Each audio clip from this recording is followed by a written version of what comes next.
그러면 예수님, 네. 식사 잘 하셨습니까? 혹시 소문 들으셨는지 모르겠지만 제가 미국 오면서 배탈이 나가지고 비행기에서 배탈 나니까 진짜 힘들더라고요.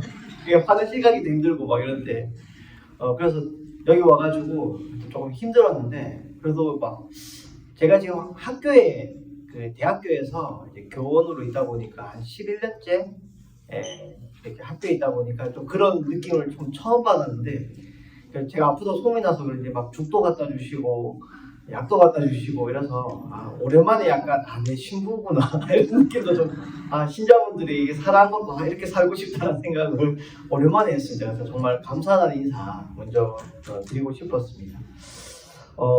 시작 기도를 하려고 하는데요. 이 기도는 제가 이제 쓴 책이 하나 있습니다. 바로 딸에서 나온 책인데요. 신부님 저도 중독인가요? 라는 책이 있는데 그 책을 만들 때 수녀님들이 저한테 제가 만나는 중독 환자들을 만나면서 제가 느낀 바를 좀 기도문으로 좀 써달라고 했었어요.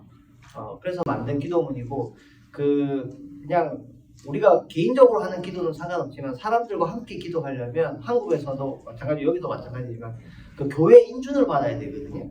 교회 인준을 받아야 돼서 이 기도문은 제가 이 책이 나올 때 서울대교구에서 인준을 받아서 함께 사용하는 것으로 이렇게 했습니다.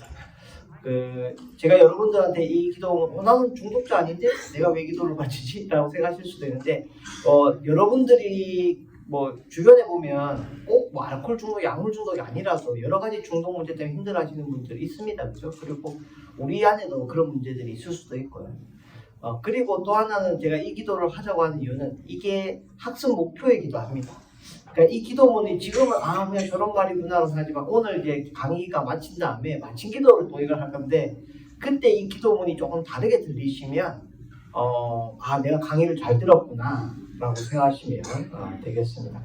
그러면 지금 마이크 좀 울리는데 괜찮으세요? 네. 그러면 이 기도문으로 시작하겠습니다. 성부와 성자와 성령의 이름으로 다 함께 하겠습니다.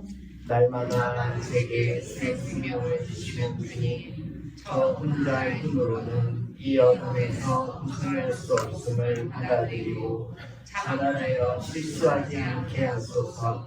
행여 실수를 반복하더라도 저 자신을 미워하기보다는 실수를 통해 배우게 하소서.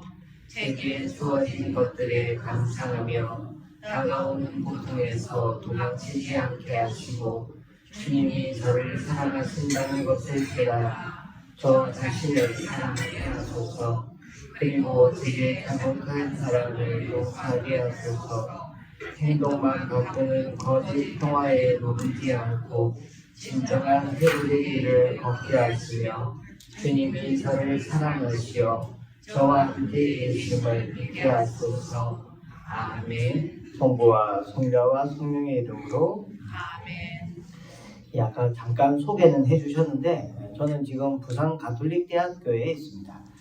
한국에서도 많은 분들이 제가 가톨릭 대학교에 있다고 신학생들 양성하는 걸로 이렇게 생각을 많이 하시는데 저는 지금 학교에 11년째 있고 일반 학생들 대상으로 강의를 하고 있습니다. 아까 신부님 잠깐 말씀하신 것처럼 제가 신학교는 특강식으로 가고 있고요. 주로 제가 활동하는 게 이제 중독 관련이다 보니까 예전에 제가 만났던 사람들이 주로 알코올 중독자였어요. 한국은 기승전 알코올이야. 기승전 알코올. 그러니까 외국에서 참 이상한 나라라고 했었습니다. 이상한 나라라고. 특히 미국 같은 나라도 술로 시작해도 술로 안 끝나면 마약으로 가요. 도박으로 시작해도 마약으로 가요. 마지막은 다 마약으로 가요. 근데 한국은 최근 전까지만 해도 술로 시작하면 그냥 술로 끝나는 죽을 때까지 술 먹는 이상한 나라다 막 이랬었거든요. 아직까지도 한국에서 제일 많은 중독자 아니면 알코올이 제일 심각한 문제이고 많은 사람들이 경험하는 아무래도 술을 좋아하고 또 많이 허용적이죠. 여기 외국 살다가 한국 들어가 보시면 굉장히 술집이 많이 보이잖아요, 그죠? 그래서 지금까지도 제일 많이 만났던 사람들은 알코올입니다. 거기 제가 갖고 있는 뭐 명함 중에 AA 한국연합 비알코올 상임이사라고 있는데 AA라는 모임 아마 미국에서 많이 보셨을 겁니다. 레지오처럼 사람들이 체육관이나 성당이나 교회 같은 데 이렇게 모여가지고 원으로 이렇게 앉아가지고 일주일에 한 번씩 모여서 자기 삶을 이야기하는 모임. 이게 익명의 알코올 중독자라는 뜻으로 AA, 알코홀릭 어노니무스, 이래서 AA라고 합니다. 거기서 그 모임은 이제 알코올 회복자들 모임이기 때문에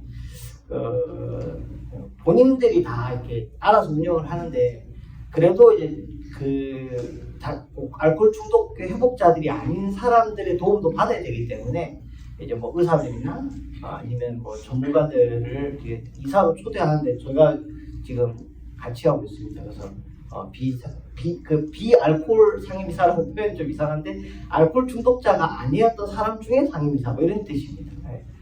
그리고 이제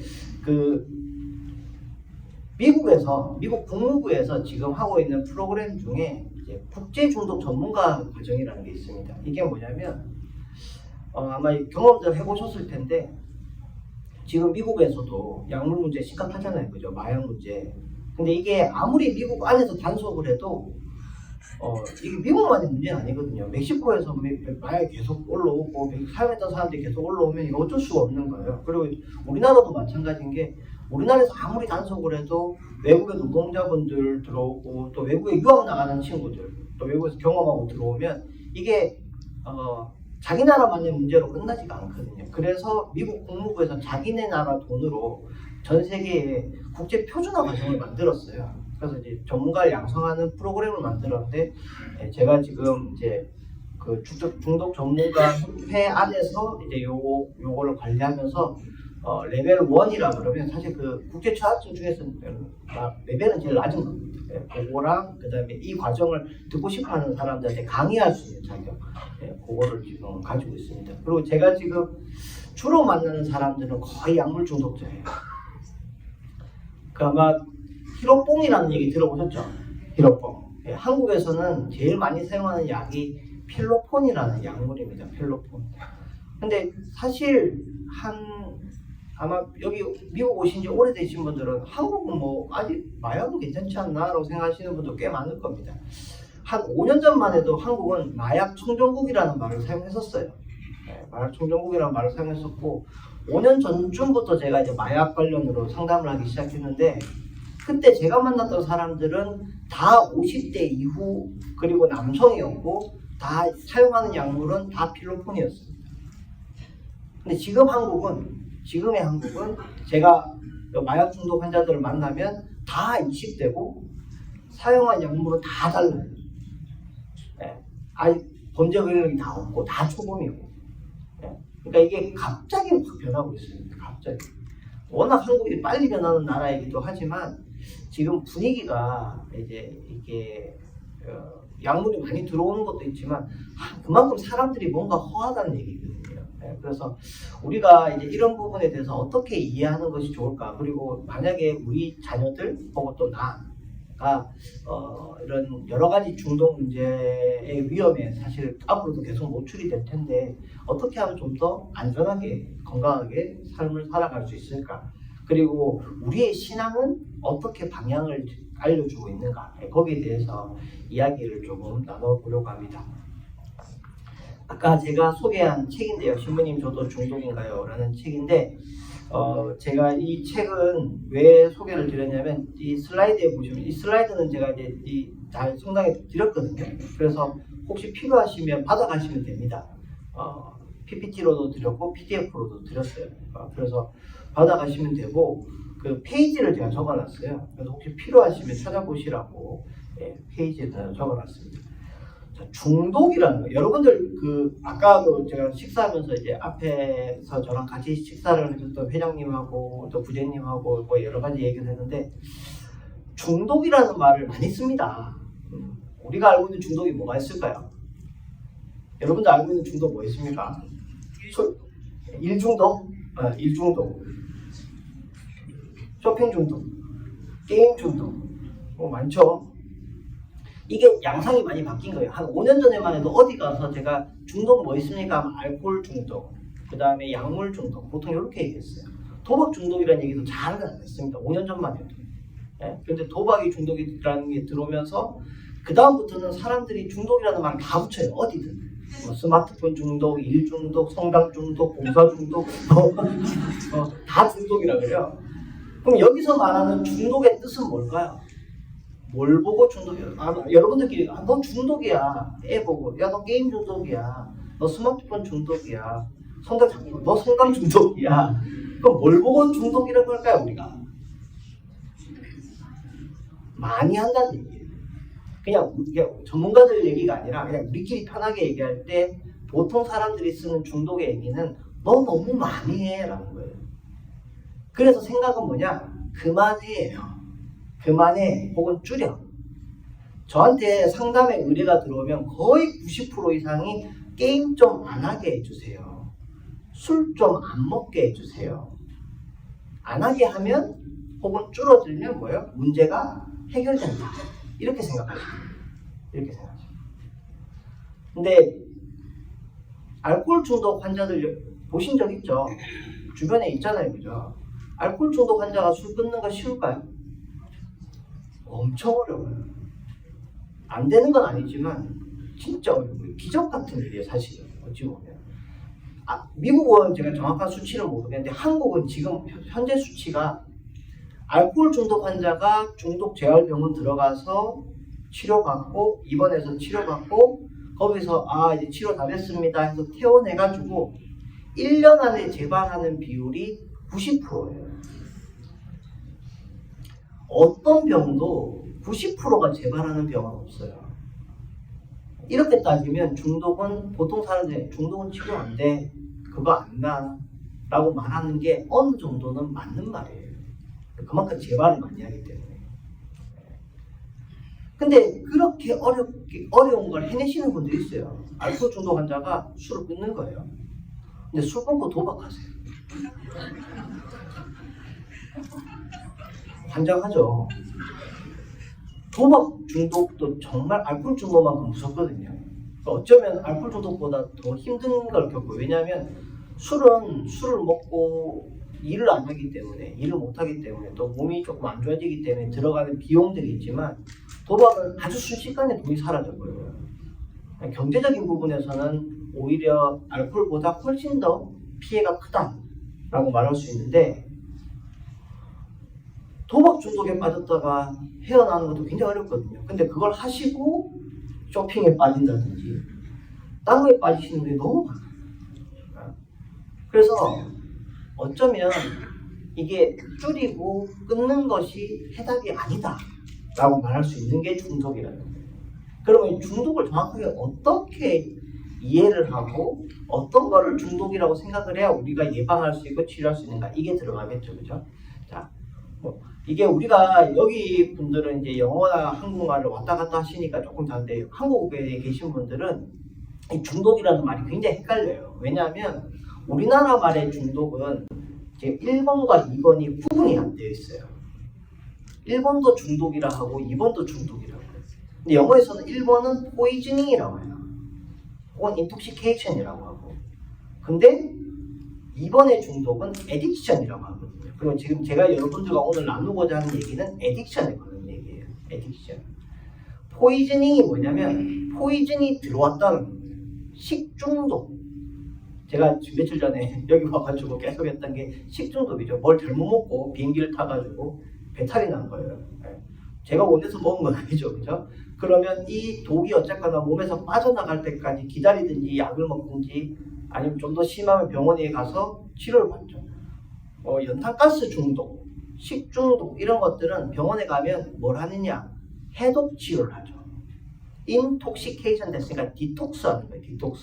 디톡시케이션. 네. 그러니까 디톡스가 해독. 그러니까 1번의 중독의 치료 방법은 뭐예요? 해독시키는 거. 중독됐으니까 해독시키는 거. 근데 예전에 우리가 처음에 알고 있던 중독은 알코올 중독이나 약물 중독이었어요. 그런 사람들이 병원에 가면 제일 먼저 뭘 했겠어요? 해독 치료를 했겠죠. 몸에 술을 너무 많이 먹어서 혹은 약을 너무 많이 먹어서 여러 가지 금단도 생기고 어려움이 생기니까 몸에 해독 치료를 했거든요. 그러니까 그래서 이 지금 두 단어가 같이 붙어버린 거예요.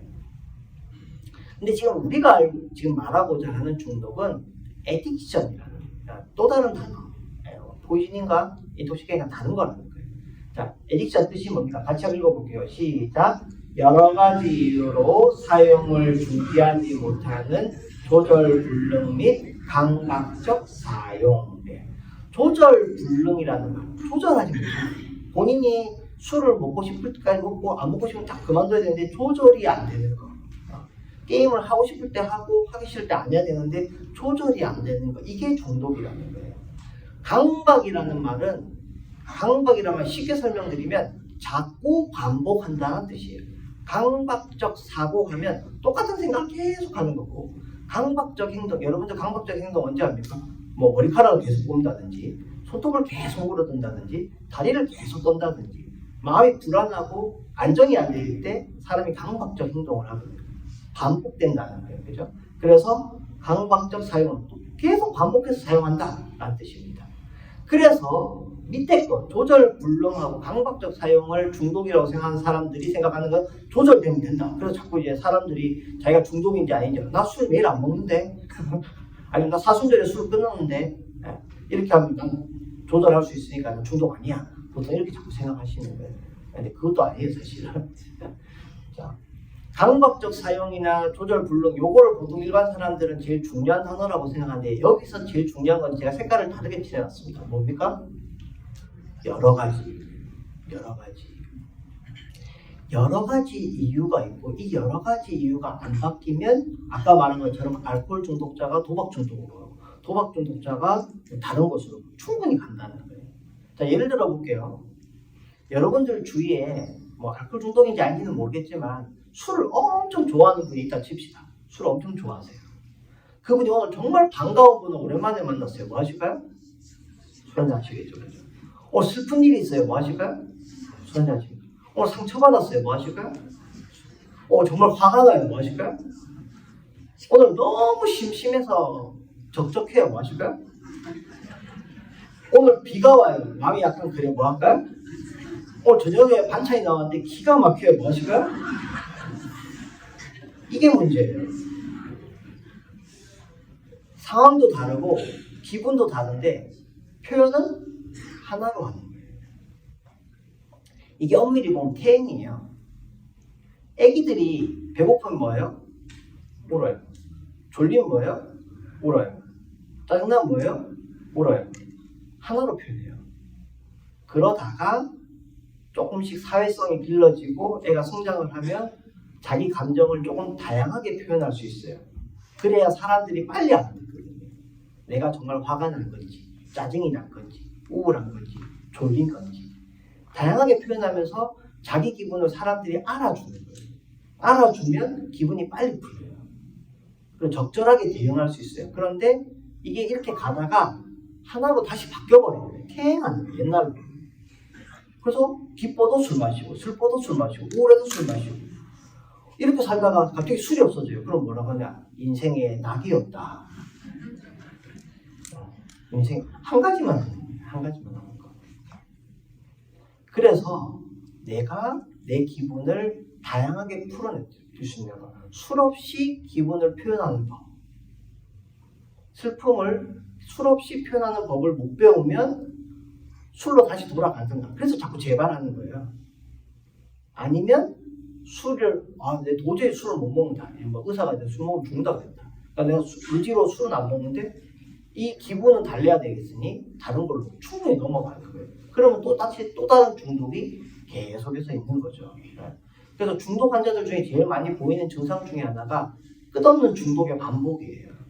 이거는 어떤 학자가 뭐라고 표현하냐면 TV 채널 돌리는 거랑 비슷하다고 해요. TV 채널 돌리는 거랑. 문제는 해결이 안 되고 문제의 양상만 계속 바뀌는 거예요. 그래서 혹시나 아이들이나 혹은 다른 사람이 어떤 중독 문제를 보일 때 그 행동만 자꾸 이렇게 문제시 삼는다. 이러면 사실은 그 문제를 더 가중시킬 수도 있다는 거예요. 자, 에딕션.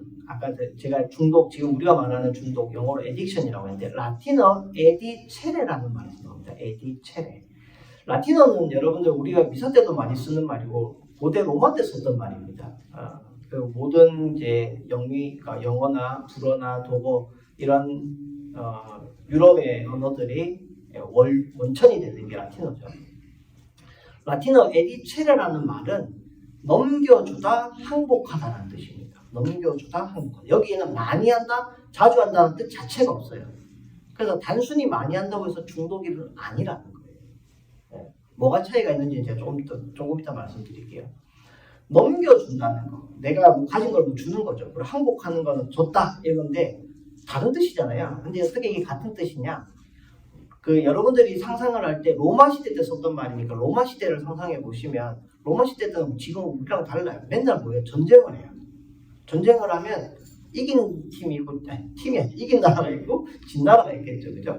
그럼 내가 전쟁을 해서 이겼는데 나 이겼으니까 너 내 말 잘 들어 이러고 가는 게 아니라 이기고 나면 뭐예요?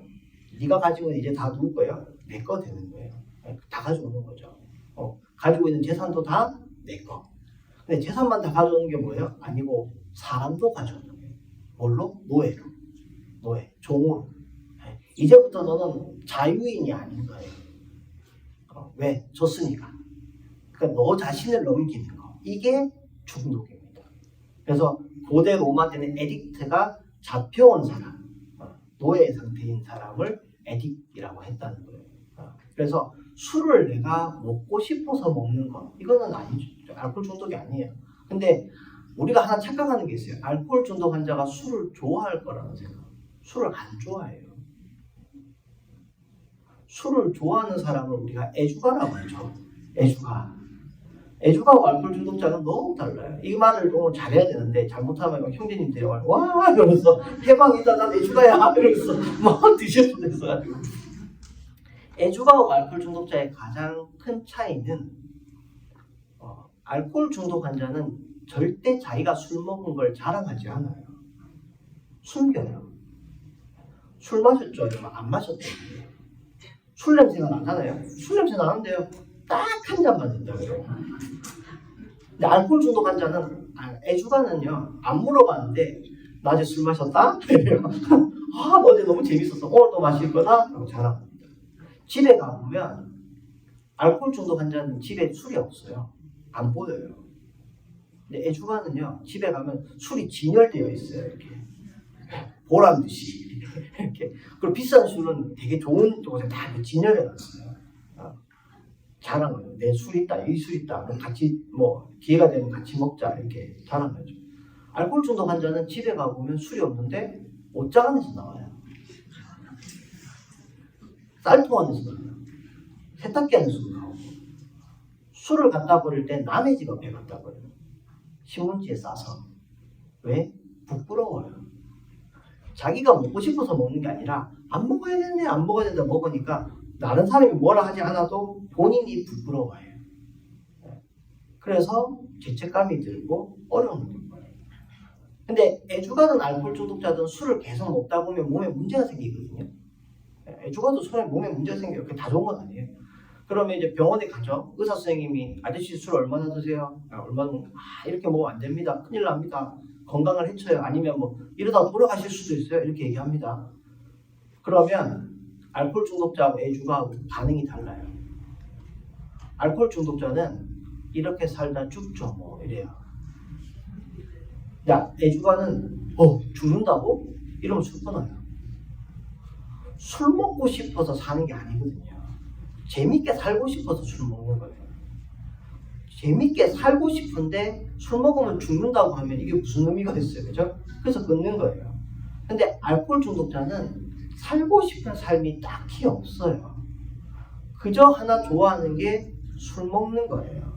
술 먹는 걸로 위로받고 술 먹는 걸로 마음 달려고 이거 못하면 내가 왜 그냥 이렇게 살다 죽을래요. 이렇게 되는 거예요. 그래서 알코올 중독 환자 상담하면서 제가 아저씨 술 드시면 이렇게 위험해요. 술 들어가면 이렇게 위험해요. 라고 해서 그렇군요. 그럼 저 이제 술 안 먹을게요. 이렇게 말하는 사람 본 적이 없어요. 도박 중독 환자들한테도 도박을 하면 이렇게 빚이 생깁니다. 막 설명해가지고 알아듣는 사람 본 적이 없어요. 제 핵심 질문은 뭐 하고 싶냐는 거예요. 어떻게 살고 싶냐. 니 재밌는 게 뭐냐. 이걸 물어봐야 돼요. 노예가 있죠. 노예. 여러분도 오늘 이 자리에 오고 싶어서 오신 거 맞죠? 표정은 아닌 것 같아요. 강제로 오신 거 아닙니까? 아, 김밥 때문에. 뭐 부셔지는 게 있었고. 여기는 애들이 잘 모르겠는데 한국 애들은요. 초등학교 한 1, 2, 3학년쯤 되는 애들은 학교 갈 때 아주 신이 나서 가요. 아주 신이 나서 막 소리 지르면서 아 다녀올게요 막 이러면서 가요. 3학년이 딱 넘어가면 애들이 어떻게 되냐 갑자기 바뀌어요. 애들이 어디 끌려가는 애들처럼 이렇게 가고 이렇게 가. 제가 지금은 저기 그 예전에 부산 가톨릭대학교 신학대학 안에 그 사제관에 살고 있는데 그 전에는 그 일반 대학교 신부님들이 따로 사는 곳이 있었거든요. 그 제 사제관 바로 앞에 빌라가 하나 있는데 그 좀 젊은 부부들이 많이 사는 빌라였어요. 애기들이 많았는데 하루는 그 애기랑 엄마랑 좀 싸웠나 봐요. 하고 이제 애기가 학교 가는데 이제 한 4학년쯤 됐나? 이렇게 가는데 어머니가 갑자기 그 베란다 문을 팍 열더니 야! 사람이 어떻게 하고 싶은 것만 사냐? 이렇게 하더라고요.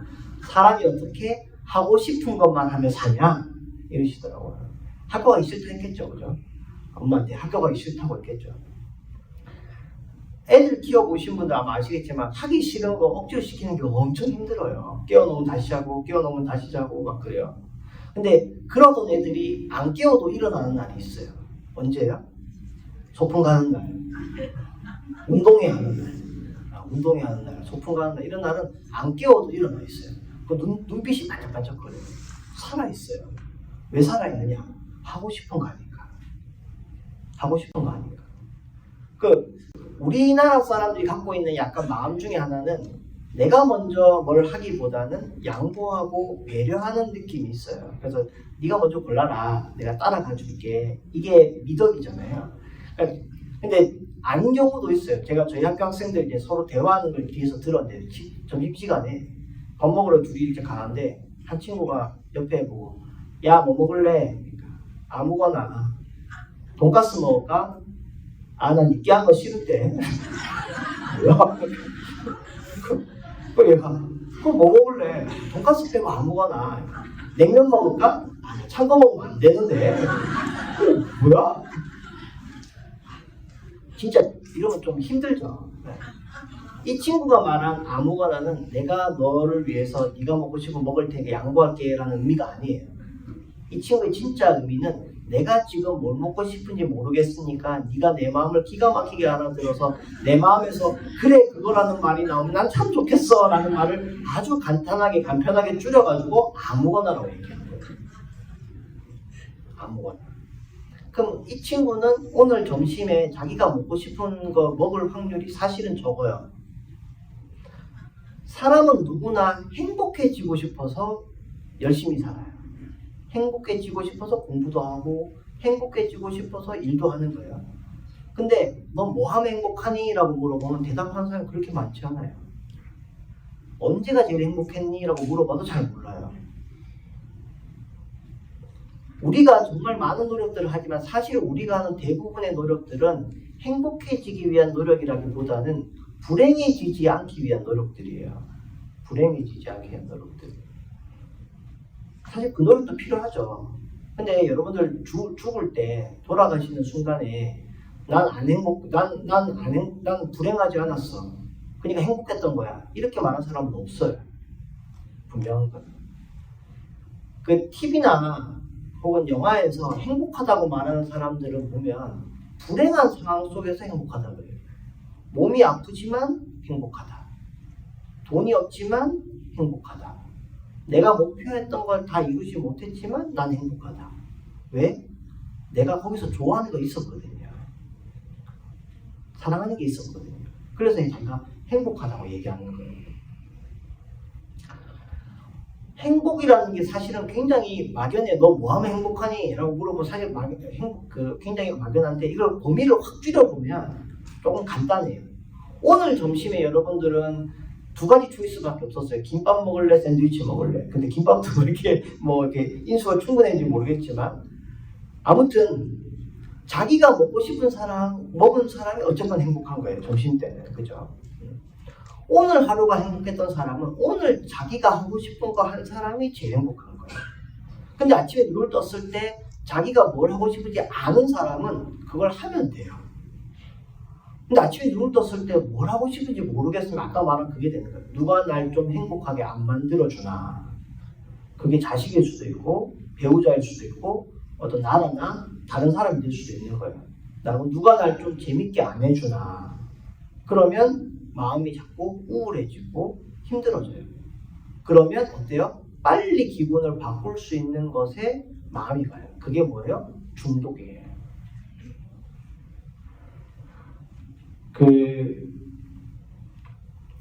아까 제가 노예라고 했는데 노예라는 것도 잠깐 생각해 보시면 제가 지금 이 옷 이거 뭐였죠? 이거 로망카라라고 하죠. 한국에서 클러지 셔츠 발음이 좀 클러지 셔츠 걸러지 셔츠 같은데 요게 원래는 긴 수단 치마처럼 돼 있죠, 그죠? 네, 수단이라고 해요. 네, 그걸 있는데 성직자들 복장 중에 유일하게 이게 종의 복장이에요.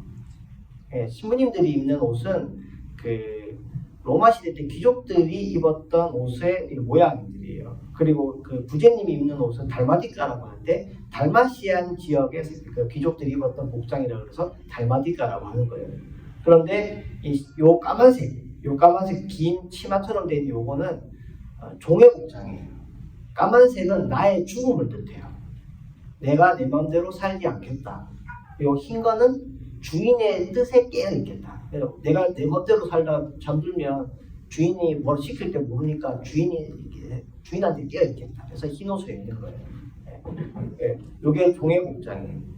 그래서 신부님들이 옷 입고 지나갈 때 어이 종 이리 와봐 하셔도 돼요. 종의 복장이니까. 교황님이 편지를 쓰면 종들의 종이라는 표현을 쓰거든요. 그게 당신이 성직자들이 종이고 그 성직자들을 또 섬기는 종이다 해서 종들의 종이라는 표현을 써요. 신부님들의 종이 누굴까요? 주인이 누굴까요? 네. 하느님이라고 하면 반만 맞은 거예요. 반만. 신부님들은 사제들은 하느님의 말씀, 하느님의 뜻을 받들어 하느님의 백성을 섬기는 직분인 거예요. 그러니까 여러분들이 주인이 맞아요. 여러분들 장례미사를 하면 관이 이렇게 들어오잖아요. 관이 들어오면 일반 관은 머리가 저쪽으로 있고 다리가 이쪽으로 있어요. 그래서 딱 그 관을 만약에 딱 세운다고 치면 여러분들이 지금 보고 있는 방향과 같은 방향을 보게 해요. 미국은 제가 잘 모르겠지만 유럽의 오래된 성당들을 가보면 대부분 성당이 문은 서쪽으로 되어 있고 제대가 동쪽으로 되어 있어요. 그러니까 동쪽이 뭐야? 태양이 뜨는 곳이잖아요. 하느님이 계신 곳. 그래서 사제가 미사를 할 때 뒤에서 입장하는 거는 서쪽은 세상을 상징하거든요. 그러니까 세상에 살던 우리가 이제 하느님께로 나아갑니다라는 걸 이 땅으로 보여주는 거예요. 이렇게 보면서. 그래서 장례미사 때도 관이 들어오면 이제 세상을 살던 내가 당신께로 나아갑니다라는 뜻으로 관을 제대를 보게 합니다. 근데 신부님들 장례미사 때 가만히 보세요. 신부님들만 사제들은 관을 반대 방향으로 돌려놔요. 그래서 이쪽을 보게 해요. 뒤쪽을. 왜? 살아서 세상을 섬겼으니 죽어서도 세상을 섬기라. 이거예요. 그러니까 가장 세상과 떨어져 있으면서도 가장 세상과 가까이 있는 사람들이 사제인 거예요. 그러니까 세상을 떠나면 우리는 의미가 없어요. 주인을 잃어버린 거예요. 그 제가 이렇게 얘기를 하니까 다른 사람들보다 그런 것 같지만 저는 이제 남동생이 하나 있는데 남동생이 딸을 셋을 낳거든요. 저는 이제 집에 아무도 없으니까 조용한 사진은 좋은데 동생 집에 가면 시끌시끌하고 좋아요. 애들이 막 큰아빠 왔다고 막 그렇게 하는데 처음엔 좋은데 한 2시간 지나면 집에 가고 싶어요. 요번 추석 때는 제가 집에 안 가는데 아쉽기도 하지만 한편으로는 조금 제가 그 집에 가면 제일 많이 하는 말이 한 명씩 말해. 근데 동생을 보면서 느낀 게 부모가 된다는 건 종이 된다는 거구나 라는 생각이 들었어요. 특히 아이들이 어릴 때 보면 부모는 부모의 삶이 없어지더라고요. 자기만의 삶이.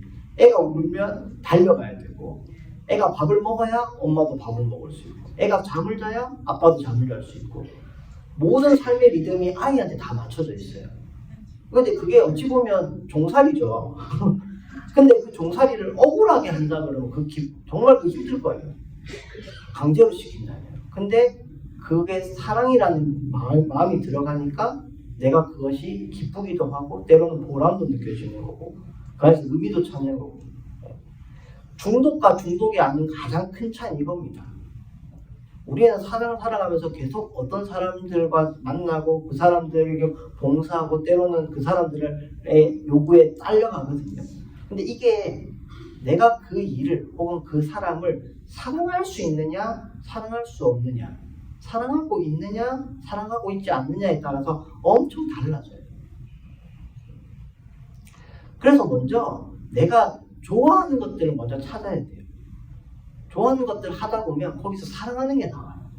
사랑하는 걸 찾은 그 순간부터 사람은 아까 제가 강론 때 얘기했던 것처럼 희생할 수 있는 힘이 생겨요. 견딜 수 있는 힘이 거기서 생긴다. 인내가 나오는 게 아니라 내가 이것을 사랑하기 때문에, 내가 이 사람을 사랑하기 때문에, 아니면 이걸 통해서 내가 사랑하는 무언가를 할 수 있기 때문에 이 고통을 이길 수 있는 이유가 있고 힘이 생긴다는 거죠. 근데 내가 무기력해지고 내가 뭔가 하기 싫어지고 쉽게 상처받을 때, 영화에서는 번아웃이라고 많이 하는데 번아웃이라는 그 상황에 들어갔을 때 가만히 보면 사랑하는 무언가를 잃어버린 상태인 거예요. 내가 이거 모든 사람이 어떤 근원적인 고통 속에 들어가면 똑같이 하는 말이 있어요. 내가 이걸 왜 하는지 모르겠다. 내가 이 삶을 왜 사는지 모르겠다. 이거거든요. 중독도 똑같은 거예요. 내가 이거를 왜 하는지 모르기 때문에 빠졌던 어떤 곳에서 내가 왜 이걸 사야 되는지 알게 되면 쉽게 빠져나올 수 있어요. 자, 그래서 본인이 빠졌을 때도 그렇고 다른 사람을 도와줄 때도 사랑하는 것을 찾는 것, 그게 가장 중요한 질문이다라는 겁니다. 요건 제가 지금 넘어가고, 그 중독을 표현한 여러 가지 표현 중에 그 칼 구스타프 융이라는 사람 혹시 들어보셨는지 모르는데 심리학에서는 꽤 유명한 사람이에요. 프로이드 다음 세대인데 이분이 표현한 것이 중독은 신과 하나 되는 경험이다 이렇게 얘기를 하거든요. 그 사람들이 제일 먼저 중독이라는 걸 경험했던 물질은 술입니다. 술. 근데 여러분들 술을 라틴어로 스피릿이라고 하거든요. 스피리투스. 근데 스피리투스는 다른 말로 뭡니까? 성령이에요. 성령. 아니 술하고 성령하고, 성령은 우리가 성부 성자 성령 우리에게 영감을 주고 하나님을 알게 하는. 근데 그거랑 술은 어찌 보면 우리의 건강을 해치고 사람을 추하게 만드는데 이걸 어떻게 같은 걸로 둘까? 근데 가만히 생각해 보시면 동서고금을 막론하고 거의 모든 제사에는 술이 들어가요. 왜 술이 들어갈까? 사람들이 술을 처음 먹어봤을 때 어떤 기분이었을까요? 이거는 신이 주신 음료인 거예요. 왜? 갑자기 기분이 좋아지잖아요. 하느님을 만난 것 같은 거지. 근데 쟤 때문에 너무 싫은데, 혹은 내가 일 때문에 너무 괴로운데 술 먹으니까 생각이 안 나는데 갑자기 용서할 수도 있을 것 같고 신을 만난 것 같은 거죠. 그래서 스피리투스예요. 지금도 그 술을 만드는 원액을 스피릿이라고 합니다. 주정이라고 하죠. 그걸 스피릿이라고 해요. 왜 도박을 하게 됐는가? 왜 약을 하게 됐는가? 여러 가지 이유가 있지만 사람들은 마지막에 들어가면 거의 공통적으로 하는 말이 내가 지금 견디고 싶지 않았던 이런 현실, 어려웠던 현실에서 위로받고 싶었고, 그리고 이건 내 상처를 좀 없애고 싶었고, 상처를 치유받고 싶었고, 그리고 행복해지고 싶었다 하거든요. 근데 결국 이거는 우리가 성경에 나온 이유와 사실은 같아요. 힘든 삶에서 위로받고 싶고 상처를 치유받고 싶고 좀 더 행복한 삶을 살고 싶어서 성당에 오고 종교가 다르면 절에도 가고 교회도 가고 하는 이유가 마찬가지죠. 그래서 사실 중독은 굉장히 영적 이유예요. 영적 이유. 중독에 빠지는 사람들이 마지막에 추구하는 것은 굉장히 영적인 이유였다는 거예요. 그래서 중독에서 회복하시는 분들 중에 종교 쪽으로 가시는 분들이 굉장히 많아요.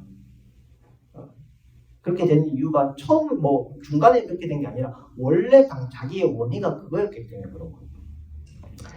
그 중독은 신성한 질병이라고 얘기하시는 분이 있어요. 스카펙이라는 사람인데요. 아마 읽어보신 분도 있을 겁니다. 이분이 미국의 정신과 의사인데 그 부모님이 목사님이에요.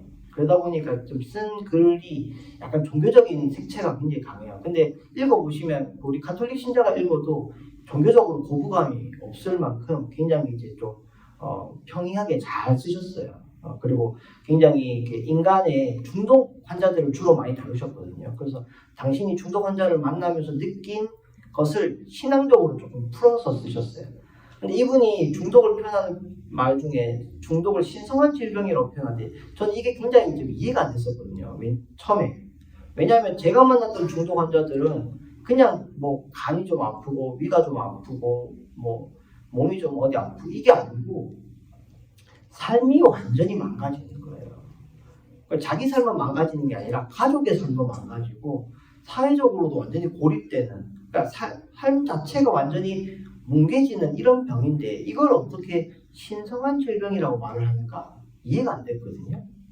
근데 제가 아까 제가 잠깐 강로 때 얘기 드렸지만 제가 신학생 때 미국에 와서 첫 번째 여름방학 때 뉴욕에 우연치 않게 갔던 곳이 중독 회복자들이 함께 모여 살던 어떤 치료 공동체라고 해요. TC라고, 테라퓨틱 커뮤니티.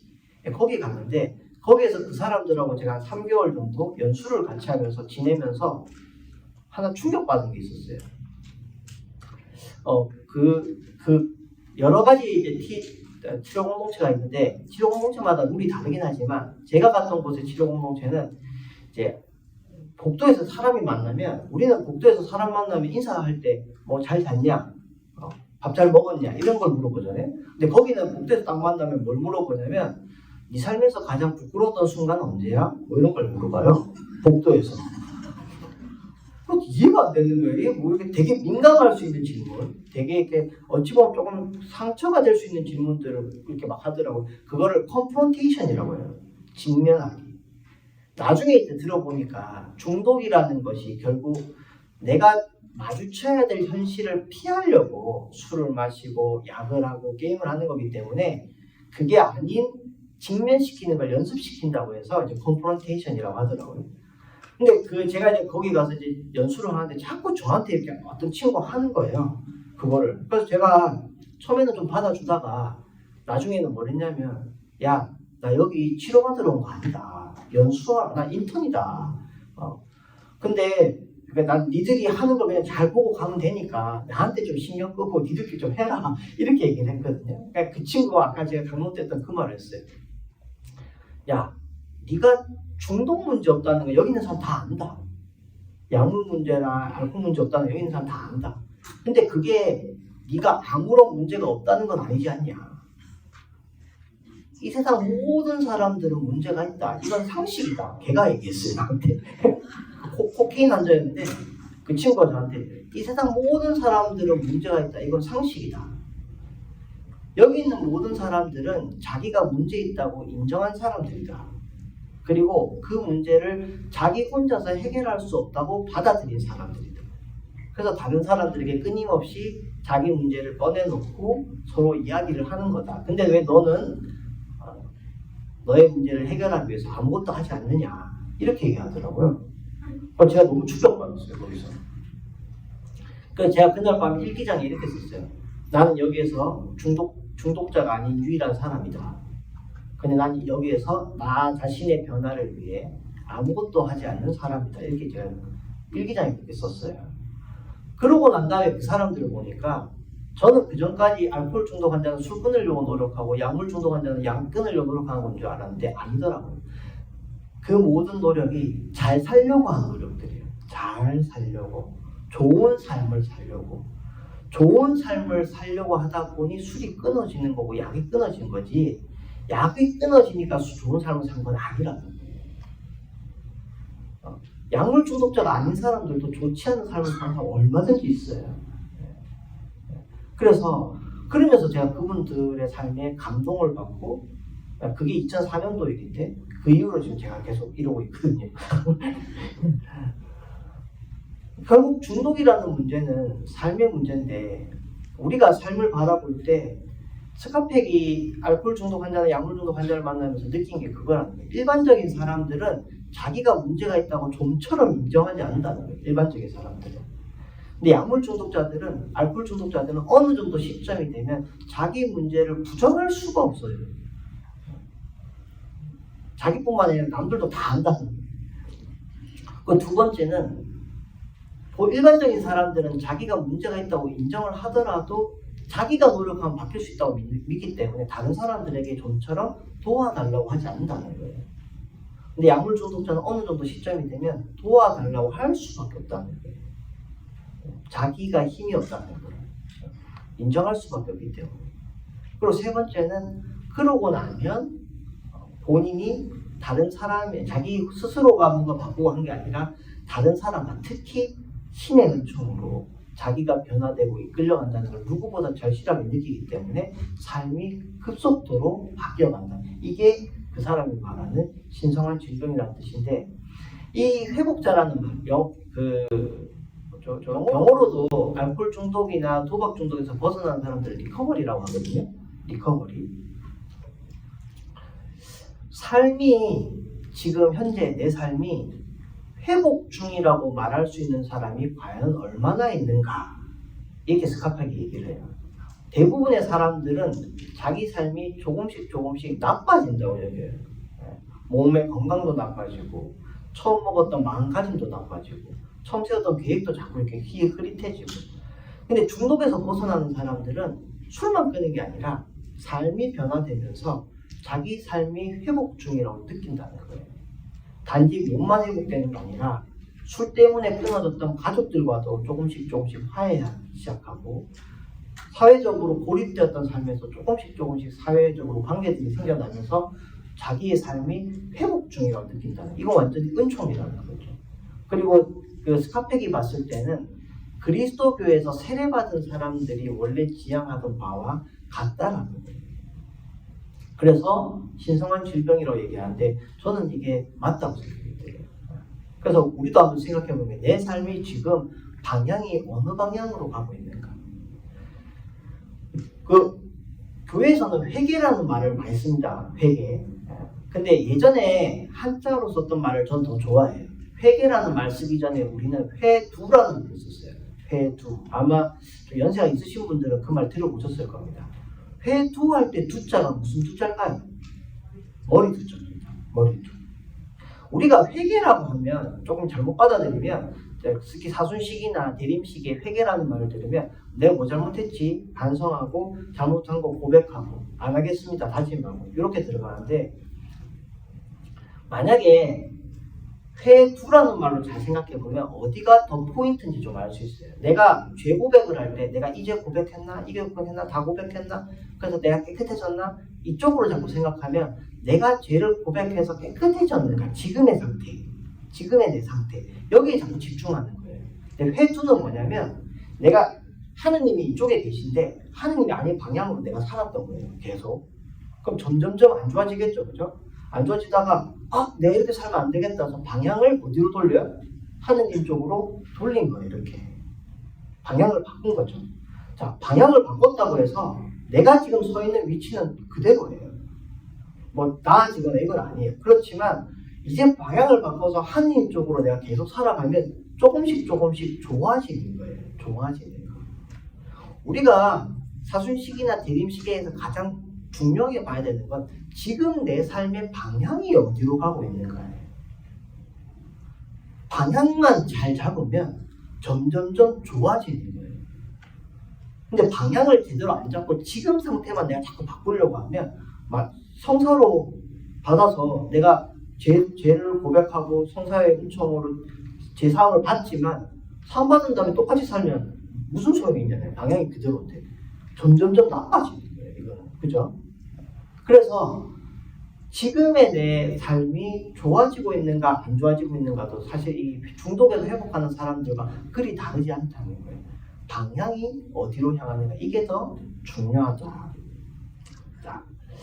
자, 이 책, 제가 저기 쓴 책 머릿말에 있는 글인데요. 같이 한번 읽어보겠습니다. 이 앞에 달랑만 시작. 이 책은 중독이 많은 사람들에게 쉽고 확실한 해결책을 주지는 못합니다. 저는 그런 해결책을 알지 못할 뿐더러 아마도 그런 것은 없지 않을까 싶습니다. 여기까지. 제가 쓴 책의 머릿말에 쓴 건데요. 자, 여기서 여러분들 중요한 게 이제 포인트가 하나 있어요. 중독성이 강하다 이런 말 들어보셨죠? 와, 이거 중독성이 강하다. 보통 우리가 쓰는 말은 중독성이 강하다라는 말은 자꾸 반복하게 된다. 자꾸 하게 된다. 이러면 중독성이 강하다고 하는데 전문가들이 말하는 중독성이 강하다는 거는 빨리 효과가 나는 것만 중독성이 강하다 이렇게 얘기를 해요. 자, 무슨 말이냐? 만약에 여러분들 오늘 술을 드셨는데 술을 오늘 드셨어요? 오늘 밤에. 근데 취하는 건 내일 취한다. 술 취하는데 하루가 걸린다. 그럼 술 드실까요? 중독성이 없어요. 이건. 만약에 여러분들 카지노 가셨는데 이거 막 탁 눌렀어요. 막 돌아가잖아요. 근데 결과 내년에 알려드릴게요. 여러분 하시겠어요? 재미가 없어요.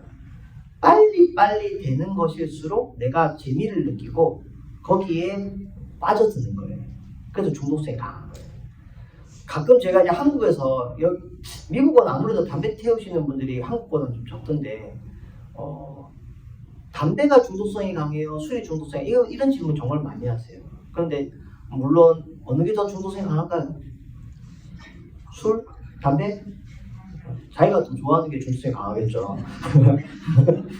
근데 아까 말한 시간으로만 따지면 우리가 똑같은 약물이라도 똑같은 필로폰이라도 먹는 방법이 다 달라요. 뭐 예를 들어서 물에 타서 술이나 물에 타서 먹을 수도 있고 아니면 말아서 필 수도 있고 아니면 주사기로 이렇게 혈관으로 맞을 수도 있고 아니 여러 가지 있어요. 아니면 연기로 흡입할 수도 있고 가루로 이렇게 코로 이렇게 할 수도 있고 영화나 이런 데 보면 마약하는 방법도 여러 가지 있잖아요. 그죠?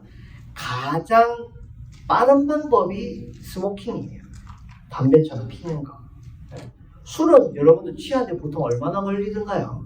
술 취하는데 만약에 내가 주량이 소주 한 병이다. 근데 소주 한 병을 갑자기 탁 먹었다고 바로 탁 취하지 않잖아요. 그죠? 입으로 들어가는 건 30분 정도 걸려요. 30분 정도 걸려야 취기가 느껴집니다. 그래서 안전하게 술을 드시려면 첫 잔을 나눠서 먹으면서 30분 정도를 이렇게 적당히 먹으면 취기를 느끼면서 먹을 수 있어요. 근데 우리나라 사람, 여기는 모르겠는데 우리나라 사람들은 보통 소맥 딱 말아가지고 한 3잔을 연거푸 이렇게 원샷 이렇게 버리니까 30분 전에 취해버려요 이미. 그래서 더 많이 먹는 거예요. 그러면 담배는 7초 굉장히 빨라요. 네. 그런 의미에서 담배가 술보다 중독성이 강하다라고 할 수 있어요. 제가 이렇게 강의를 하다 보면 학부모님들이 가끔 물어보시는 게 신부님 우리 애는 공부를 안 하는데 공부 중독은 안 되나요? 공부에 좀 중독됐으면 좋겠는데 라고 하는데 공부 중독은 될까요? 안 될까요? 네, 왜 안 될까요? 맞아요. 여러분들 이제 학습 효과가 있어요. 오래 걸려요. 오늘 공부해서 내일 성적이 오르면 다 공부해요. 애들 다 공부해요. 너무 재밌죠. 그러니까 공부가 재밌다는 애들은 뭔가 효능감을 빨리 느끼는 거예요. 효과가 나니까. 효과가 안 나면 사람은 누구나 지루해져요. 힘들어지고. 그러니까 자기가 효과를 못 느끼니까 안 하고 싶은 거예요. 그래서 공부는 중독되기가 좀 어려워요. 그 신부님들이나 수녀님들 제가 강의하면 수녀님들 중에 가끔 물어보시는데 기도 중독은 안 되나요? 기도 수련을 이렇게 하는데 잠깐만 방심하면 또 기도가 흐트러지고 잘 안 되고 이러는데 기도 중독됐으면 좋겠다 이런 분들이 있거든요. 기도도 중독이 안 됩니다. 왜 안 될까요? 어지간해서 잘 안 이루어져요. 오래 해야 돼요. 오래 꾸준히. 만약에 오늘 기도해서 내일 이루어지면 사람들이 전부 성당에만 와 있지. 뭐라고 확인하가 있으면 다 기도만 하겠죠. 기도 중독되는 거예요. 효과가 빨리빨리 날수록. 그런 의미에서 지금 이 세상에서 가장 중독성이 강한 것들은 거의 다 숫자로 표시되어 있어요. 숫자로. 이게 무슨 말이냐? 우리 집이 얼마나 좋은 집인지, 우리 집이 얼마나 화목한 집인지는 알기가 굉장히 어려워요. 확인하기도 어렵고. 근데 우리 집이 얼마짜리인지는 알 수 있어요. 숫자로. 딱 비교가 돼요. 우리 집 애가 얼마나 괜찮은 아이인지, 얼마나 가능성 있는 아이인지는 알 수 없지만 우리 아이가 몇 등 하는지는 알 수 있어요. 등수로. 바로바로 아까 말한 즉각적으로 확인 가능한 거. 그래서 이 잘못하면 그 숫자에 매여버려요. 숫자에 끌려가요. 아까 제가 중독 끌려가는 걸 그랬잖아요. 건강해지려고 이 스마트워치를 사고 운동을 하는데 어느 순간 되면 이 숫자에 매여버리는 사람들이 있어요. 그럼 잠깐 잘못하면 다리에 통증이 오는데도 이 숫자 채우려고 막 가고 몸에 무리가 가는데도 그 숫자 채우려고 막 살을 빼요. 숫자에 매여버리는 거예요. 신부님들도 그런 얘기해요. 야, 너희 성당 잘 되나? 너희 성당 주일학교 잘 되나? 주일학교 잘 되는 기준이 뭡니까? 몇 명? 우리 아이들이 주일학교에 와서 하느님을 어떻게 만나고 있고 얼마나 행복한지 알기는 되게 어렵거든요. 근데 사실 그게 더 중요해요. 근데 그걸 알려면 어때요? 오랜 시간이 걸려요. 확인하려면. 오랜 시간. 그래서 사람들은 뭐예요? 쉽고 확실한 걸 좋아해요. 왜 요즘 시대에 점점 중독 문제가 심각해지는가? 사람들은 점점 오래 걸리고 불확실한 것들을 힘들어하기 시작했어요. 왜? 과학 문명이 예전에는 확인하지 못했던 것들을 자꾸 확인하게 해주거든요. 빨리빨리 알려줘요. 예전에 한국에서는 음식을 배달시켜서 주문을 하면 안 오잖아요. 그럼 전화를 해서 왜 안 옵니까? 하면 뭐라고 할까요? 방금 출발했다는 거예요. 거의 똑같아요. 방금 출발했다. 그러면 확인할 수 있는 방법이 없어요. 기다리는 수밖에 없었어요. 근데 지금은 어때요? 한국에는 앱이 딱 있어서 딱 주문을 하면 언제 음식이 다 만들어졌고 언제 출발하는지가 이렇게 화면으로 보여요. 이렇게 거짓말을 할 수가 없어요. 확인 가능한 거예요. 확인 가능한 거. 즉각적으로 확인 가능한 거.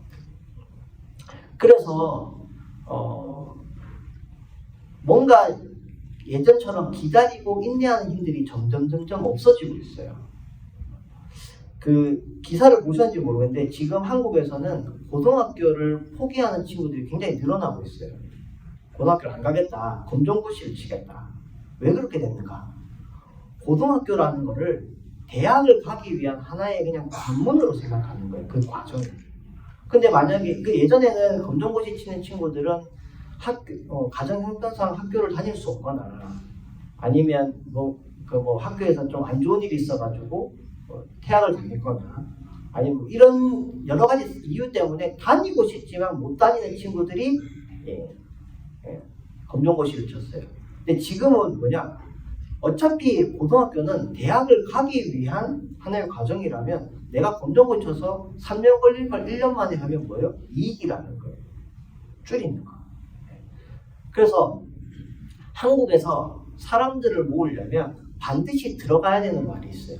사람들을 오늘처럼 이렇게 모집하려면 반드시 들어가야 되는 말. 단기, 속성, 100% 확실. 그 말이 안 들어가면 안 와요. 만기, 불확실, 아무도 안 와요. 아무도 안 와요. 제가 지금 학교에서 하는 여러 가지 일 중에 하나가 이제 사이비 종교, 유사 종교라고 하죠. 사이비 종교.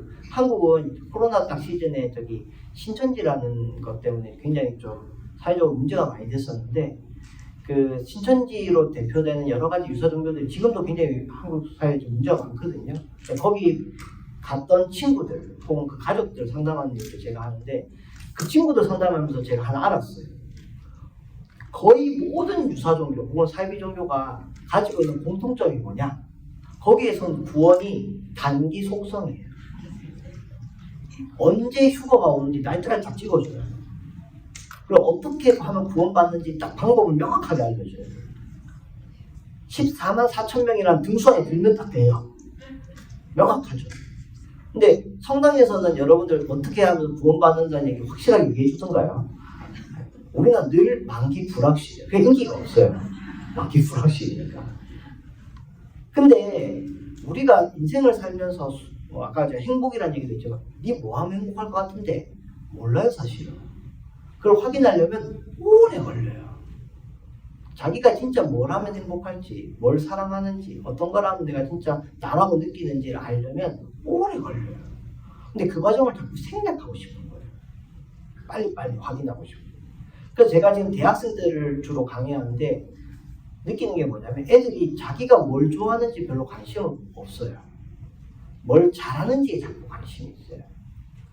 성공하면 행복하겠지라고 생각하는 거예요. 성공하면. 근데 성공이라는 게 뭘 하면 성공인지 사람마다 다르잖아요. 근데 이제는 좀 획일화돼 버렸어요. 예전에 여러분들 한국의 제일 좋은 대학은 무슨 대학이었습니까? 서울대. 그럼 무슨 과였어요? 서울대, 법대 뭐 이랬잖아요. 그죠? 그리고 이제 그 학과마다 순위들이 쫙 이렇게 있었어요. 뭐 그것도 뭐 되게 좋다고 표현할 수는 없지만 어쨌거나 그런 게 들이 있었어요. 지금 대한민국 대학 순위는요. 1, 2부터 10위까지가 다 의대예요. 대학은 중요하지 않아요. 어느 대학인지 중요하지 않아요. 다 의대예요. 그럼 이건 무슨 말이냐? 자, 소방관이 좋은 직업입니까? 의사가 좋은 직업입니까? 말하기 어려워요. 말할 수 없어요, 사실은. 소방관은 소방관의 가치가 있고 의사는 의사의 가치가 있어요. 좋다라고 할 때. 근데 아주 답이 간단해져 버렸어요. 한 달에 얼마 버는지 그 숫자로 딱 표시해버리면 어느 직업이 좋은 직업인지 순위가 쫙 나와버려요. 그리고 지금 현재 한국 사회가 그렇게 가고 있어요. 대학 순위라는 건, 학과 순위라는 거는 결국 직업 순위고, 직업 순위라는 거는 그 직업이 가진 가치가 아니라 그 직업이 가진 임금이라는 거예요. 굉장히 삶이 간단해져 버렸어요. 그럼 사람은 간단하고 명확하니까 좋아지는 게 아니에요. 내가 이거를 왜 하는지는 사실은 자기만의 가치가 딱 생겼을 때 명확한데 숫자라는 건 남이 세운 가치거든요. 거기에 자꾸 맞춰 살다 보니까 다들 나중에 어떻게 되냐면 내가 이걸 왜 하는지 모르겠다. 그러니까 삶이 행복하려면 오랜 시간을 투자해서 자기가 뭘 좋아하는지 찾아야 되는데 그게 안 되니까 기분이 늘 안 좋은 거예요. 우울하고. 그럼 뭐예요? 술 마시면 되는 거예요. 술은 마시면 30분 만에 기분을 바꿔주니까. 마약은 주사를 하면 만 1, 2분 안에 기분을 바꿔주니까 매력적인 거예요. 매력적인 거죠. 자, 그래서 이게 우리가 생각하는 것처럼 술이 너무 좋아서 술 마시는 게 아니고 약이 너무 좋아서 약을 하는 게 아니에요. 가장 근원적으로 들어가면 우리가 지금 성당에서 나누는 이야기랑 똑같아요. 나는 인생을 왜 살아야 하는가? 내 삶에 주어지는 고통들의 의미는 무엇인가? 나는 그리고 이 고통을 이기려면 어떤 것을 사랑하고 어떤 가치로 이것을 이겨낼 수 있는 힘을 가질 수 있는가? 이게 결국 중독 예방하고 중독을 치유할 수 있는 힘이라는 거예요. 자, 요 밑에 있는 거 한번 읽어볼까요? 시작. 저는 같은 행동을 반복하는 나 자신에게 실망하면서 자신을 사랑하지 않는 분들을 위해 이 책을 썼습니다. 네, 여기까지. 아까 말씀드린 것처럼 많은 사람들이 생각하는 중독은 앞에 문장 같은 행동을 반복하는 거예요. 같은 행동을 반복하는 거. 같은 행동을 반복하는 게 문제라고 생각하니까 그 행동을 안 하게 자꾸 해요. 옆에 있는 사람이 자꾸 술 마시면 술 못 먹게 하고 애가 자꾸 게임을 하면 게임을 못 하게 해요. 그런데 그 뒤에만 있어요. 중독은 그 행동을 통해서 내가 너무 기쁘구나, 내가 행복하구나 이런 건 중독이 안 돼요. 그걸 한국에서는 구분하기 위해서 몰입이라고 해요. 몰입되어 있는 사람은 그 몰입된 행동을 계속 반복하면서 내가 이런 걸 잘하는구나, 내가 이런 거 하면서 행복하구나, 이런 거 할 때 나갔구나 라고 하면서 그게 어쩌면 자기 직업이 되고 자기 장점이 되고 자기 취미가 되고 그건 오히려 삶의 활력소가 돼요. 근데 반대로 그걸 하면서 점점 중독은 자기가 싫어지는 거예요. 여러분들 중독은 지금은 병명으로 사용됩니다. 알코올 중독, 약물 중독, 도박 중독은 병원에서 진단병으로 사용이 됩니다. 2013년도부터 병이에요. 근데 병 중에 우리가 좀 걱정하는 병이 있고 걱정하지 않는 병이 있어요. 걸리면 어떡하지? 라고 걱정되는 병이 있고 뭐 괜찮아라고 걱정이 안 되는 병이 있는데 가장 큰 차이는 걸리면 죽을 수 있는 병 걱정하겠죠. 그죠? 죽는 병. 그리고 죽지 않는 병은 뭐 아프겠지만 뭐 시간 지나면 낫겠지 이러면 별로 걱정은 안 해요. 자, 그럼 중독은 죽는 병인가? 알코올 중독 빠지면 죽는가? 약물 중독 빠지면 죽는가? 그 자체로 죽는다고 말하기는 좀 어려워요. 그 자체로 말하면 죽기도 하지만. 그런데 중독은 죽는 병은 확실해요. 왜? 중독이 치유되지 못하면 거의 100% 죽고 싶어해요. 자살하고 싶다는 거예요. 왜? 여러분들 살면서 언제가 제일 힘든가? 내가 언제가 제일 힘들었는가 보면 여러 가지가 표현할 수 있겠지만 자기 삶이 자기 마음에 안 들 때거든요. 자기 모습이 자기 마음에 안 들 때, 자기가 했던 말이 자기가 생각해도 부끄러울 때, 이때가 제일 힘들어요. 다른 사람이 아니라 자기가. 근데 중독은 자기가 이해가 안 되는 병이에요. 자기가 마음에 안 들어지는 병이에요. 그러니까 나중에는 다 죽고 싶어져요. 마지막에는. 그래서 중독은 그런 의미에서 죽는 병이에요. 그럼 이 사람들이 언제 바뀔 수 있는가? 사랑할 수 있을 때예요. 자기 자신을. 제가 그 알코올 중독 환자나 도박 중독 환자나 약물 중독 환자들 상담하면서 제일 많이 듣는 말이 뭐겠어요? 신부님 저 이제 술 안 먹겠습니다. 신부님 저 이제 도박 안 하겠습니다. 신부님 저 이제 약 안 하겠습니다. 이 말을 제일 많이 들어요. 어떨 때는 그냥 하는 말도 있지만 거의 어떨 때 대부분은 진심으로 하시는 말씀들이에요. 진심으로. 그래서 저는 그 말이 진심이라고 믿어요. 그런데 그 말이 이루어질 거라고는 안 믿어요. 이건 다른 문제예요. 진심이라는 것과 이루어지는 건 다른 문제예요. 왜? 중독이라는 게 그렇게 쉬운 문제가 아니라는 거예요. 자기가 마음먹었다고 해결될 것 같으면 이게 그렇게 심각한 문제도 아니라는 거예요. 마음 먹었는데 안 되니까 점점 좌절스러워지는 거거든요. 그래서 그 말이 이루어질 거라고는 잘 안 믿는데 이런 말을 하실 때가 있어요. 신부님, 저 이제 저를 좀 용서하고 싶어요. 라거나 저를 좀 사랑하고 싶어요. 라거나 저를 위해 좀 살고 싶어요. 라거나 이런 말씀들을 할 때가 있어요. 이러면 제가 이 사람 뭐 바뀌겠구나 라는 생각이 들어요. 중독 환자는 장난으로라도 그런 말을 하기가 어려워져요. 이 병 자체가. 자기가 점점 싫어지고 있기 때문에.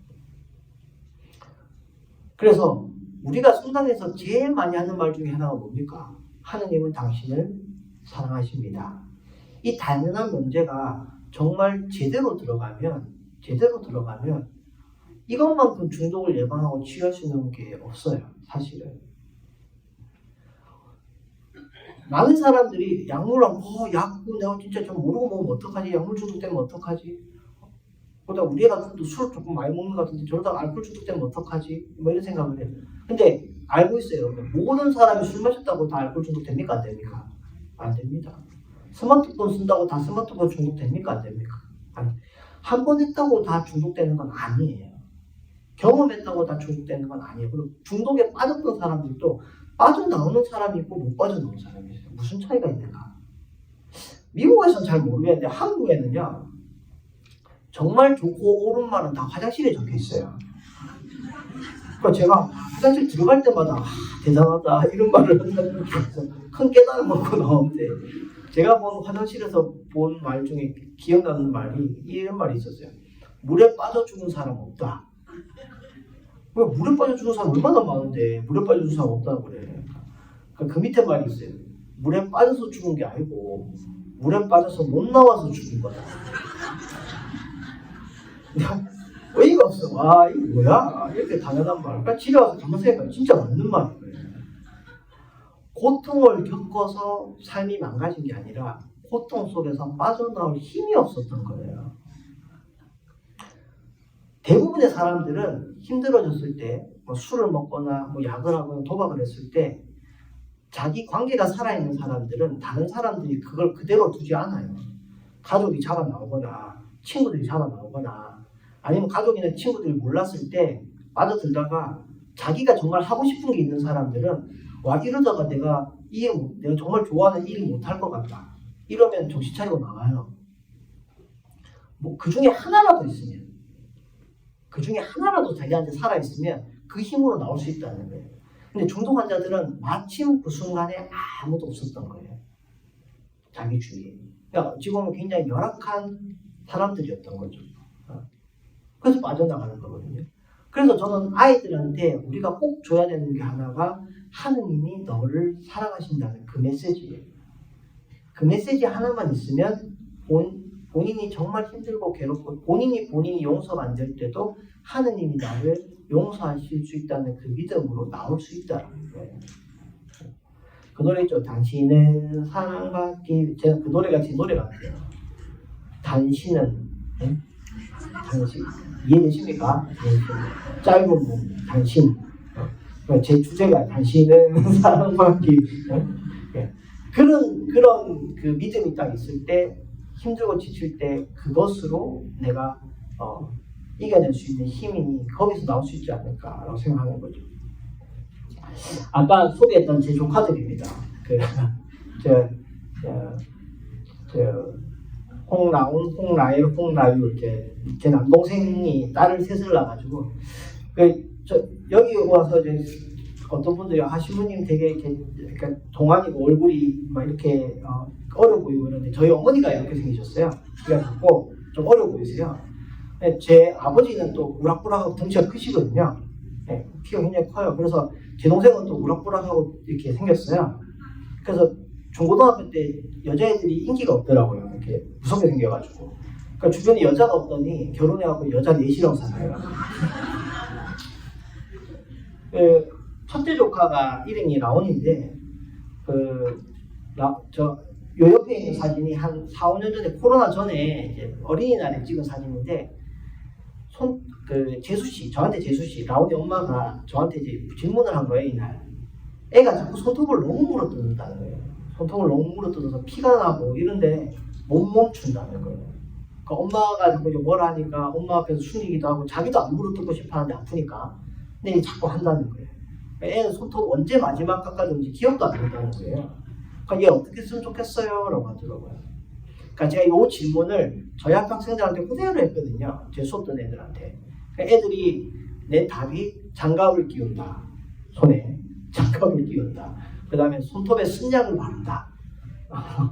그 다음에 조금 고상한 친구들이 이제 손톱에 매니큐어를 칠해준다. 봉숭아 물을 들여준다. 예쁘니까 이제 못 물어뜯게. 이런 방법들을 얘기했는데 제가 이제 생각하고 싶은 여러분들과 나누고 싶은 거는 질문에 어느 게 더 좋은 답이냐가 아니라 이런 문제를 해결하고자 하는 우리의 태도예요. 학생들이 낸 대부분의 답은 어떻게 하면 손톱 안 물어뜯게 할 것인가가 답이에요. 어떻게 하면. 근데 우리가 생각해야 되는 건 왜라는 질문이라는 거. 왜 얘는 손톱을 물어뜯을까? 이걸 알아야 돼요. 그러니까 제가 재수씨한테 처음 물어본 거는 얘 언제부터 손톱 물어뜯었어요? 라는 거였어요.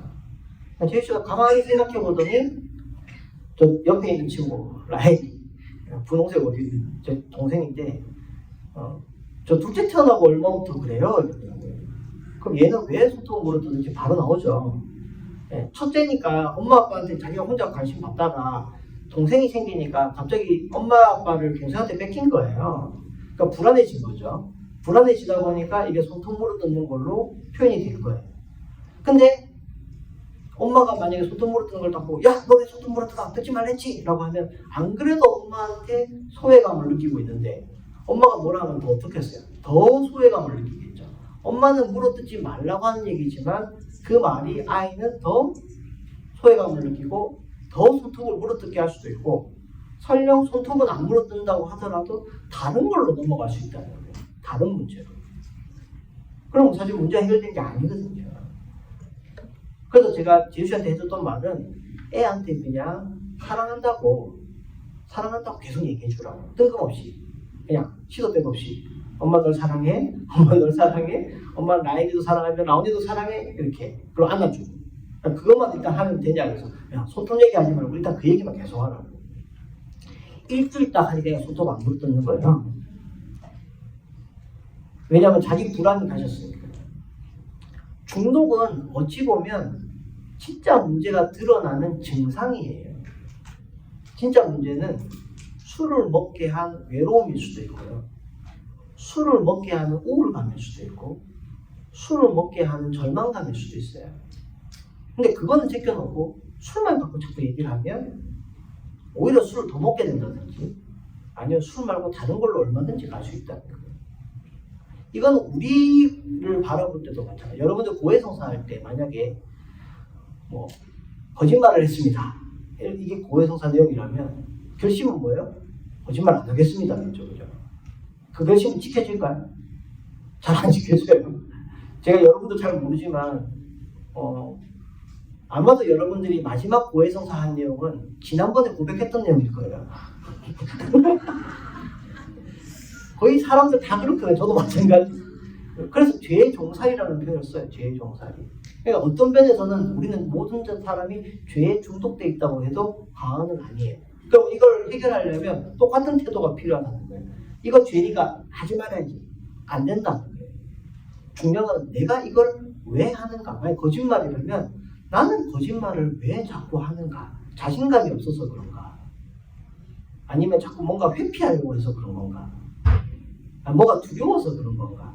그 원인이 있다는 거예요. 그 원인을 알아내야 진짜 문제를 발견하고 그 진짜 문제를 바꾸어낼 수 있어야 내가 원하는 삶의 변화, 성장을 할 수 있고 성장을 하면 중독, 내가 끊고 싶었던, 바꾸고 싶었던 행동은 바뀌어진다라는 겁니다. 이해되셨죠? 네. 자, 그래서 중독은 삶의 태도의 문제다. 이렇게 제가 보통 이렇게 설명을 드리는데, 자, 요거 같이 한번 읽어보겠습니다. 시작. 중독은 그런 삶의 태도에서 생겨납니다. 어렵고 힘든 마음을 술로 달래고 게임으로 피하고 약으로 잊어버리는 것입니다. 그래서 단지 줄이고 끊는 것만으로는 중독이 해결되지 않습니다. 피하려고만 하고 제대로 바라보려고자 않던 삶의 태도를 바꿔 피하지 않고 직면하는 것이 필요합니다. 결국 중독이라는 문제는 술의 문제, 도박의 문제, 삶의 어떤 부분의 문제가 아니라 내가 내 삶을 전체적으로 어떤 태도로 살아가는가, 어떤 방향으로 살아가는가, 이것이 문제라는 거예요. 이 방향이 건강해지면 중독을 예방할 수도 있고 또 잠깐의 중독 문제를 겪는다 하더라도 그냥 자기 힘으로 혹은 다른 사람의 도움을 빨리 받아서 잘 나올 수 있다는 겁니다. 이 태도를 건강하게 바꿔놓으면. 자, 근데 어떤 태도를 바꿔야 되는가? 여러 가지가 있는데 제가 빨리 설명을 드리면 전체적으로 세 가지로 얘기해 줄 수 있어요. 첫 번째는 내성입니다. 모든 중독은 내성이 생겨요. 여러분들 술을 많이 먹어보면 술이 늘어요. 술이 세졌다고 하는데 술이 세진 게 아니라 뭡니까? 알코올에 대한 내성이 생긴 거예요. 알코올에 대한 내성이 생기니까 더 이상 술빨이 안 듣는 거예요. 커피를 계속 먹다 보면 예전에는 커피를 먹으면 심장도 두근거리고 잠도 잘 안 오고 그랬는데 자꾸 먹다 보면 뭐랍니까? 잘 자요. 그 어떤 분들이 이러잖아요. 주무시는데 자도 커피 드셔도 됩니까? 전 커피 먹어도 잘 자요. 커피 먹어서 잘 자는 게 아무 문제가 없는 게 아니라 이제 진짜 문제인 거예요. 카페인은 원래 들어가면 잠이 안 와야 정상인 거예요.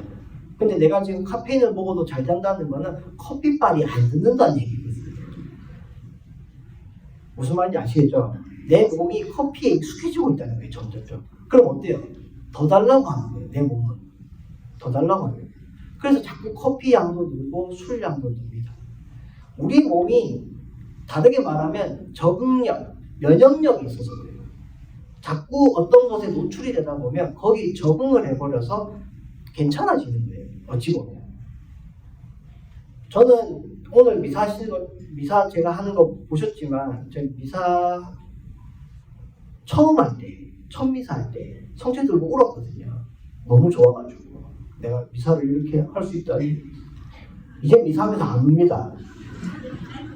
적응이 돼가지고.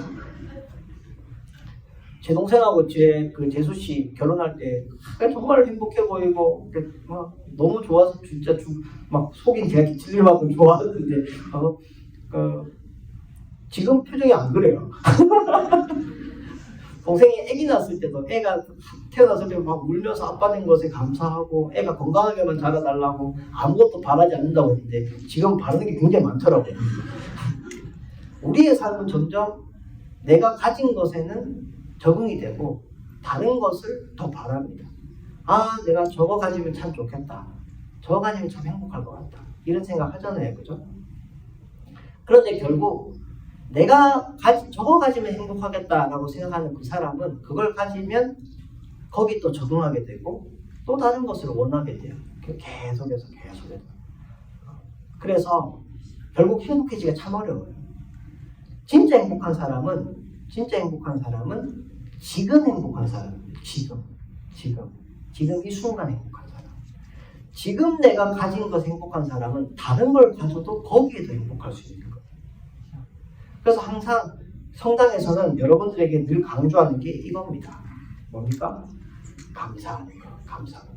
이게 당연히 감사라는 거예요. 근데 제가 감사하라고 하니까 어떤 자매님이 저한테 그래요. 아, 신부님 뭐 대단한 게 나올 줄 알았는데 감사하는 거 좋은지 몰라서 안 합니까? 감사할 게 있어야 감사하지. 우리가 생각하는 감사는 내가 바라는 게 이루어지거나 내가 간절히 바라는 게 주어지면 감사한 거예요. 그죠? 근데 우리 미사 때마다 하는 게 있어요. 여러분들 한번 같이 연습 한번 해볼게요. 따라오시면 돼요. 주님께서 여러분과 함께 마음을 더 높이 우리 주 하나님께 감사합시다. 예. 여러분들 맨날 마땅하고 옳다고 얘기하고 있어요. 그죠? 감사드리는 게 마땅하고 옳다고 맨날 얘기합니다. 근데 그 뒤에 말을 잘 들어보세요. 신부님들이 주님께 감사를 드림이 참으로 마땅하고 옳은 일이며 또한 저희 구원의 길이옵니다. 이렇게 얘기합니다. 주님께 감사를 드림이 구원의 길이옵니다. 라고 얘기하는데 우리 생각으로는요. 구원해 주시면 하느님이 나를 구원해 주셨으니까 뭐예요? 감사합니다예요. 근데 이 기도문은요. 감사하며 사니까 구원의 길로 간다는 거예요. 다르죠? 다른 거예요. 감사하며 사니까 구원의 길로 간다는 거예요. 아침에 눈을 떴는데 여러분들 원하는 게 다 이루어졌어요. 그러면 감사하죠. 아이고 하나님 감사합니다. 이게 보통 사람들이 하는 거예요. 근데 신앙을 가진 사람들은 눈을 탁 뜨면서 하느님 이 아침을 주시네 감사합니다 라고 하면 그 아침이 나를 구원으로 이끈다라는 거예요. 네. 오늘 누군가를 만났는데 그 사람이 나가고 원하는 걸 해줬으면 참 좋겠어. 해주면 감사한 건데 그게 아니라 그 사람을 만날 때 하느님 저 사람을 만나게 해주심에 감사합니다 라고 기도하면 그 만남이 나를 구원으로 이끈다라는 거예요. 다르죠 태도가. 그래서 여러분들 AA 아까 모임 가면요. 아까 AA 모임 그건 종교 모임이 아니거든요. 근데 AA 모임 가면 술 끊어라 이런 얘기 안 합니다. 술 유혹을 물리치는 얘기 안 합니다. 무슨 얘기 하냐면 지금 네가 할 수 있는 것에 집중해라. 그 이상은 맡겨라. 이런 얘기를 해요. A의 기도 나중에 한번 찾아보시면 기도 내용들이 그래요. 결국 감사함이거든요. 네가 지금 할 수 있는 것, 그 이상에 대해서는 하나님께 맡겨라. 자, 두 번째, 금단 증상. 중독에 빠진 사람들이 중독에서 못 빠져나오는 가장 큰 이유는 금단 때문에 그렇습니다. 술 먹던 사람들이 술을 끊으면 일반 사람들은 아무 이상이 없는데 알코올 중독으로 가는 분들은 술을 끊으면 몸이 힘들어져요. 어디가 아프거나 몸이 떨리거나 정상이 아닌 거예요. 정상이 아닌 거. 담배를 피던 분들도 피는 순간에는 내가 마음만 못 끊을 수 있을 것 같아. 근데 담배를 오랫동안 안 펴보면 뭔가 불편해지기 시작하는 거예요. 이게 금단이거든요. 금단이 생긴 이후부터 끊기가 어려워지는 거죠. 근데 이게 중독의 아이러니인 게 왜 술 드셨어요? 왜 담배 피기 시작하셨어요? 왜 약하기 시작하셨어요? 라고 물어보면 여러 가지 대답을 하지만 쭉 가면요. 그때 너무 힘들어서요. 라고 해요. 그러니까 다른 말로 하면 고통스러워서 시작한 게 중독의 대부분의 이유예요. 근데 술을 처음부터 안 먹었다면 술 때문에 생기는 금단은 없는 거예요. 도박을 처음부터 안 했다면 도박을 안 해도 아무 이상이 없어요. 그러니까 고통을 피하려고 고통을 달래려고 시작한 게 세상에 원래 없던 고통을 만들어내는 거. 이게 중독이에요. 그래서 중독 환자들이 가끔 이러거든요. 신부님 술 좀 쉽게 끊는 것 좀 알려주세요. 담배 고통 없이 끊는 것 좀 알려주세요. 이러는데 제가 뭐라고 하냐면 그런 방법을 난 모르지만 그런 방법만 택한다면 넌 중독에서 못 빠져나올 거야. 라고 얘기해요. 결국 삶의 태도가 안 바뀐 거니까. 결국 삶의 태도는 고통을 없애려고 하는 게 아니라 고통을 받아들이려고 하는 거예요. 이겨내려고 하는 거예요. 그리고 아까 제가 사이비 종교 얘기했지만 대부분의 사이비 종교는요, 고통을 없애준다고 얘기해요. 이 기도하면 고통이 없어진다. 우환이 없어진다. 이 부적 사용하면 네가 걱정한 일 안 일어난다. 이렇게 얘기합니다. 다 사이비예요. 건강한 종교는 어느 데도 그렇게 얘기하는 데가 없어요. 이 고통에 의미가 있다. 이것을 우리는 그리스도교는 뭐라고 합니까? 십자가라고 하잖아요. 십자가. 십자가라고 하면서 이 고통을 통해서 네가 죽지 않고 부활할 거다라고 얘기하는 거예요. 자, 요거 마지막입니다. 요거만 마지막으로 할 건데, 자, 보시면 오늘 복음이었어요. 읽어볼게요. 시작. 누구든지 자신을 버리고 내 십자가를 지고 나를 따라야 합니다. 오늘 복음이었는데, 이 복음에서 제가 제일 중요하다고 생각하는 건 십자가를 지고입니다. 지고. 모든 고통이 십자가가 되지 않습니다. 모든 고통. 그럼 어떤 고통은 십자가가 되고 어떤 고통은 십자가 안 됩니까? 내가 그 고통을 십자가라고 여기고 지겠다라고 하는 순간 그게 십자가가 되는 거예요. 지지 않겠다라고 하는 건 십자가 아니에요. 지지 않겠다고 하는 거예요. 안 지는데 어떻게 십자가? 안 지는데 주님 저 이거 못 지겠어요 하는 건 십자가가 안 된다는 거예요. 나한테. 그 고통이 어떤 퀄리티가 이게 아니고 내가 그것을 받아들이겠다고 하면 십자가가 되는 거예요. 그리고 그 고통을 통해서 나는 부활한다. 어떤 애기가 쓴 글이 있는데요. 제가 그걸 보고 충격받았어요. 뭐라고 하냐면 애기가 한 4학년쯤 되는데요. 뭐라고 했냐면 일어났어요. 동생이 2살 밑에 동생이 놀아달라고 한 거예요. 동생이 놀아달라고 했어요. 귀찮아서 싫다고 했어요. 근데 동생 안에 있는 예수님이 심심해할 것 같았어요. 그래서 같이 놀아줬어요. 이렇게 얘기한 거예요. 얘한테는 동생하고 노는 게 십자가였어요. 너무 지루해. 동생하고 노는 게 자기 걸 코드도 안 맞고 좀 유치한 거예요. 근데 예수님이 얘 안에 있다고 생각한 거예요. 얘 동생한테도. 그 십자가를 지겠다라고 한 순간 이게 동생하고 놀아주는 게 그냥 놀아준 게 아니라 논 게 아니라 자기는 삶의 방향을 바꾼 거예요. 굉장히 신앙적이죠. 애한테 그 단순한 신앙에 놀랐어요.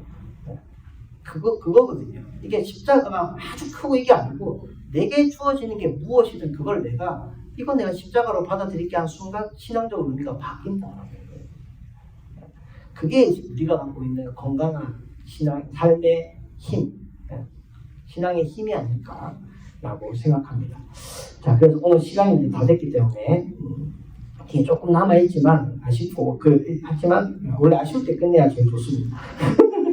그래서 혹시나 조금 더 알아보고 싶으신 분들은 아까 말씀드린 것처럼 유튜브에 제 이름 쳐보시면 제가 서울평화방송이나 대구평화 제 개인 유튜브는 없어요.